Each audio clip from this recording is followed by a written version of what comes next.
Tanian an-nifasu, yang kedua adalah darah nifas. Ta'rifun nifasi, ta'rif atau definisi dari darah nifas. An-nifasu huwa ad-damu al-khariju ba'da faraghi rahimi minal hamli. Darah nifas adalah darah yang keluar setelah kosongnya rahim dari hamil. Syarhu ta'rifi, penjelasan dari ta'rif. An-nifasu huwa dzalika ad-damu alladzi yakhruju ba'da faraghi rahimi minal hamli wa in kana al-mauludu alaqatan aw mubghatan qalat qabilatun annaha mabda'u khalqi adamiyyin wa yakfi ikhbaru qabilatin wahidatin. Penjelasan dari ta'rif yang ini nih. Nifas adalah darah yang keluar setelah kosongnya rahim dari hamil. Walaupun yang dilahirkannya itu bukan berupa bayi, misalkan baru berupa janin seperti segumpal darah ataupun segumpal daging.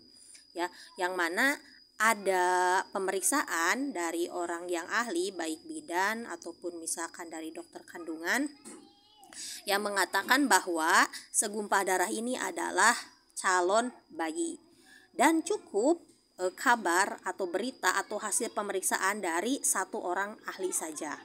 Nah, pertama kita soroti dulu dari ta'rif yang pertama. Darah nifas, darah yang keluar setelah kosongnya rahim dari hamil. Berarti kalau rahimnya belum kosong dari hamil, masih ada bayi di dalam rahimnya, maka itu darah yang keluar belum dikatakan darah nifas. Ya, misalkan ketika melahirkan baru keluar kepalanya, itu sudah keluar darah, ya, darah bareng dengan kepala bayi. Bayi baru setengahnya keluar ada darah, itu darah yang keluar bareng ketika melahirkan itu belum dikatakan darah nifas. Kalau seluruh bayi tubuhnya sampai ujung kakinya sudah keluar, ya, kemudian di rahim sudah tidak ada bayi lagi, berarti kan sudah tidak dikatakan hamil karena rahimnya sudah kosong, maka darah tersebut barulah dihukumi darah nifas. Lalu darah apa yang tadi keluar ketika bareng dengan kepala bayi tersebut? Itu hukumnya adalah darah tolku atau darah kontraksi. Nah, darah tolku ini atau darah kontraksi ini hukumnya adalah kalau sebelumnya tidak ada darah haid sama sekali, dia berdiri sendiri, hanya darah tolku saja. Ya, darah tolku adalah darah yang keluar ketika memang ada rasa sakit akan melahirkan atau ketika proses melahirkan gitu. Maka hukum darah tolku ini adalah darah fasad. Wanita yang keluar darah tolku, yakni keluar darah fasad, itu hukumnya ya sebagaimana wanita suci, dia masih terkena taklif kewajiban sholat. Kalau misalkan saat itu dia tidak memungkinkan sholat, berarti nanti setelah suci dia wajib mengqadha sholat waktu itu karena dia belum keluar darah nifas gitu. Misalkan melahirkan pas maghrib, ya, maghribnya itu dia keluar darah tolku, nah itu kan berarti dia masih terkena taklif sholat maghrib tuh. Baru setelah itu keluarlah bayi seluruhnya, misalkan di setengah 7 ya, berarti ada setengah jam, ya, misalkan maghribnya jam 6, ada setengah jam itu kondisinya masih suci, masih terkena taklif sholat karena tidak memungkinkan saat itu sholat, berarti nanti setelah dia selesai dari nifasnya dia wajib mengqadha sholat maghrib tersebut karena ada waktu setengah jam dia masih kondisi suci, ya, belum keluar darah nifas.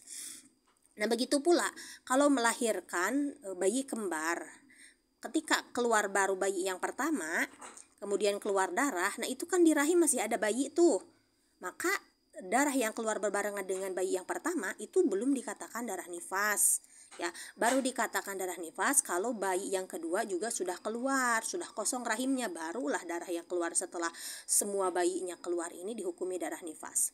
Adapun darah yang baru berbarengan dengan keluarnya bayi pertama, ya hukumnya adalah darah tolku atau darah kontraksi. Yang mana darah kontraksi hukumnya darah fasad bila dia darah kontraksi ini tidak bersambung dengan darah haid. Ada kasus di mana darah kontraksi bersambung dengan darah haid, maka hukum darah kontraksinya dihukumi darah haid juga. Contoh nih, sedang hamil dia keluar darah, tidak dibarengi sakit akan melahirkan, tidak dibarengi pembukaan, dia keluar darah. Keluar darah misalkan selama 4 hari. Dalam mazhab Syafi'i, wanita hamil keluar darah tanpa ada rasa sakit akan melahirkan dan memenuhi syarat haid, maka hukumnya haid. Nah, sehingga yang 4 hari ini hukumnya haid, hari kelima dia pembukaan tuh akan melahirkan. Nah, maka hari kelima saat keluar darah tolku karena bersambung dengan darah haid, maka hukumnya darah haid juga. Sehingga yang hari kelima ini ketika dia proses melahirkan ya hukumnya darah haid, berarti dia tidak terkena taklif sholat saat itu, begitu. Ya, jadi sekali lagi darah kontraksi kalau bersambung dengan darah haid maka hukumnya adalah darah haid juga. Itu walaupun ini mungkin kasusnya jarang-jarang ya. Kemudian di sini dan walaupun yang dilahirkannya itu berupa alaqah atau mudghah. Jadi walaupun kasusnya keguguran, darah yang keluar setelah keguguran pun sama hukumnya darah nifas. Bukan hanya darah setelah melahirkan bayi yang memang sudah istilahnya sudah utuh tubuhnya, itu yang berupa segumpal darah dan segumpal daging pun darah yang keluar setelahnya, setelah rahimnya kosong itu gak ada janin lagi di dalam perutnya, itu juga adalah darah nifas. Yang penting pokoknya ketika keluar misalkan segumpal darah itu ada pemeriksaan dari seorang ahli, misalkan dari bidan yang mengatakan, oh kamu ini keguguran gitu, karena ini darah tuh bukan darah karena luka atau bukan darah karena penyakit, ini tuh kamu keguguran karena sebenarnya kamu itu sedang hamil. Misalkan orangnya gak tahu dia sedang hamil, ini karena setelah dicek ini ada janinnya nih, bakal bayinya nih, ini adalah segumpal darah gitu, segumpal darah calon bayi kamu gitu. Karena ada hasil pemeriksaan dari ahli yang mengatakan bahwa itu adalah calon bayi, gumpalan darahnya adalah calon bayi, ya berarti hukum setelah darah tersebut, ya setelah segumpal darah tersebut keluar semua, ya berarti itu adalah darah nifas. Dan cukup pemeriksaan dari satu orang saja, dari satu orang bidan saja, atau dari satu orang dokter kandungan saja. Nah, dalam permasalahan ini banyak yang bertanya, kalau keguguran usia 1 bulan bagaimana tuh hukumnya? Darah yang keluarnya apakah darah nifaskah ataukah hukumnya darah haid begitu? Nah, ini dalam hal ini itu ada memang perbedaan pendapat. Ada yang mengatakan kalau belum bisa dikatakan alaqah, ya. Alaqah itu kan segumpal darah itu baru dihukumi setelah usianya 40 hari. Kalau belum 40 hari belum dikatakan alaqah, maka belum bisa dikatakan darah yang keluar setelah alaqah ini adalah darah nifas. Nah, misalkan karena belum 40 hari, ya udah berarti bukan darah nifas. Ada ulama yang berpendapat seperti itu. Tapi menurut pendapatnya Syekh Yusri, beliau adalah seorang ulama di Mesir, beliau dosen di Al-Azhar, beliau seorang dokter juga.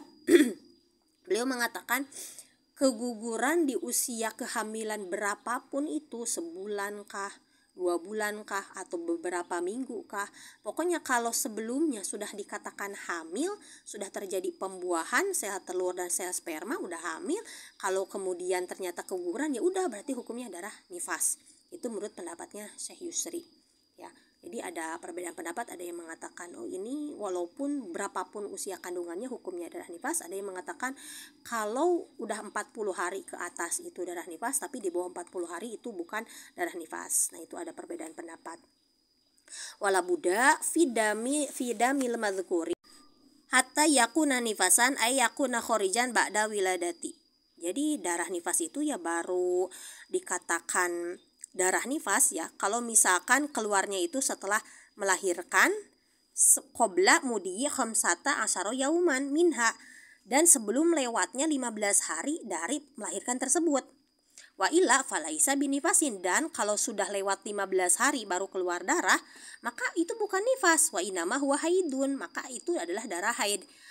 Wasumiya an-nifasu nifasan li khurujihi ba'dan nafsin. Dan darah nifas itu kenapa kok dinamai nifas? Karena keluarnya darah nifas ini setelah nafas atau setelah jiwa, setelah bayi. Nah, di sini dikatakan kalau keluar darah nifasnya telat gimana? Habis melahirkan gak langsung keluar darah nifas. Misalkan dia melahirkannya umpamanya operasi sesar. Hari pertama, hari kedua gak keluar darah, hari ketiga keluar darah, hari keempat baru keluar darah.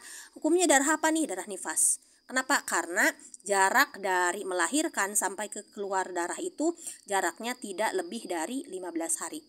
Bagaimana kalau lebih dari 15 hari? Contoh, dia sudah operasi sesar, kemudian hari pertama, hari kedua, hari ketiga keluar darah, baru dia keluar darah itu di hari ke-16 setelah melahirkan. Maka itu hukumnya bukan darah nifas tapi darah haid.